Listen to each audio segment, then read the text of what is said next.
Decarbonization can be a complex journey, but I don't think it has to be difficult to choose a partner. ACT has global knowledge, deep experience with the regulations, and a whole variety of products and services that can help companies make their decarbonization choices. My name is Tamara Nameroff, and I'm the Global Director for R&D and Sustainability. I chose to follow a career path then in sort of the policy of climate change and sustainability. And I ended up at ACT after a string of assignments and opportunities working for not-for-profit organizations, for the US government, and for industry.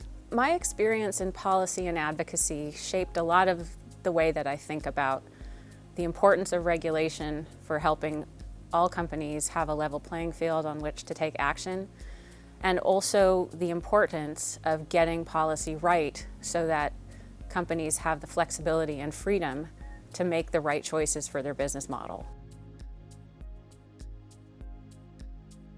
Scope 1 emissions are important because they are the emissions that a company really has control over. They make choices about what kind of equipment to use, what kind of things to make, what kind of processes to use to make them. For companies that are looking to tackle their Scope 1 emissions, I can completely appreciate the complexity of the task. And I think this is really where ACT can help in terms of helping to identify and measure that carbon footprint. The most important first step in a journey is to measure where you are, to understand your carbon footprint. And then maybe the second complex step is deciding what you want to do with the data once you have a good understanding of where your carbon emissions are occurring. Are you going to respond to regulations? Are you going to take voluntary action? Are you going to do something entirely different? And ACT is there to help address all of the different aspects of decarbonization: energy efficiency, carbon removals, cleaner electricity. All of these products that ACT offers are really there to help companies make informed decisions that align with their strategic choices.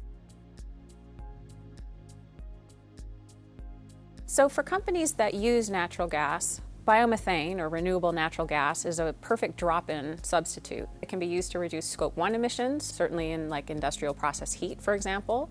It can be used to reduce Scope 2 emissions if it's used to generate electricity, or even can be used to reduce Scope 3 emissions if it's used to help reduce the carbon footprint of products that are put on the market. And it doesn't require anything special to be able to use it. So it offers a lot of immediate benefits for companies that are looking to reduce their emissions. Biomethane certificates serve, I think, 4 important purposes. The first one is that they are a verifiable source of emissions reductions. With that certificate, you can have confidence that that biomethane has been properly sourced and the credit has been retired. You also have a transparent transaction, so you know how much, where, and how that certificate has been used. It's a source of circular materials, so biomethane derived from waste helps you close the loop on materials use in the economy. And I think finally, a certified product is very flexible in the marketplace and gives companies a lot of different ways to use it to achieve their strategic goals. Flexibility in procurement is really important for companies that are looking to reduce their risk and manage their costs. It gives companies an enormous amount of opportunity to take advantage of volatility in the marketplace, to make sure that their partner who is doing the purchasing for them, like ACT, is on top of swings in prices so that they can take advantage of that. And it also means that they're not necessarily committed to long-term locked-in prices.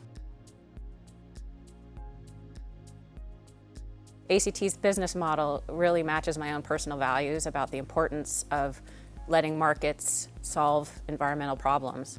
Regulation plays a very important role in helping ensure that countries' goals to decarbonize are met. And well-designed regulations in particular can help companies choose the approach that makes the best sense for their business model. One policy that I particularly like is the European Union's emission trading system, because what it does is it sets a very clear goal for how carbon emissions will decrease over time, and then lets companies choose how they're going to meet that goal. Will they take action to reduce their own emissions and then get a credit that they can then trade? Or will they buy from the market those credits because for them it's more costly or difficult to make those emissions reductions themselves? So that policy is designed to give companies the flexibility to make the choices they need and that makes sense for them. And it's also delivered results. If you look at how quickly emissions have reduced from the European Union and how efficiently those reductions have occurred, it's truly a successful policy. My work in R&D is super fulfilling. First of all, because I have a fantastic team of people around me. I can't tell you how much I enjoy working with the people here at ACT. And for me, it's a wonderful opportunity to apply the terrific knowledge across ACT about companies, markets, decarbonization solutions, and really work together to come up with collaborative opportunities to help companies achieve their goals.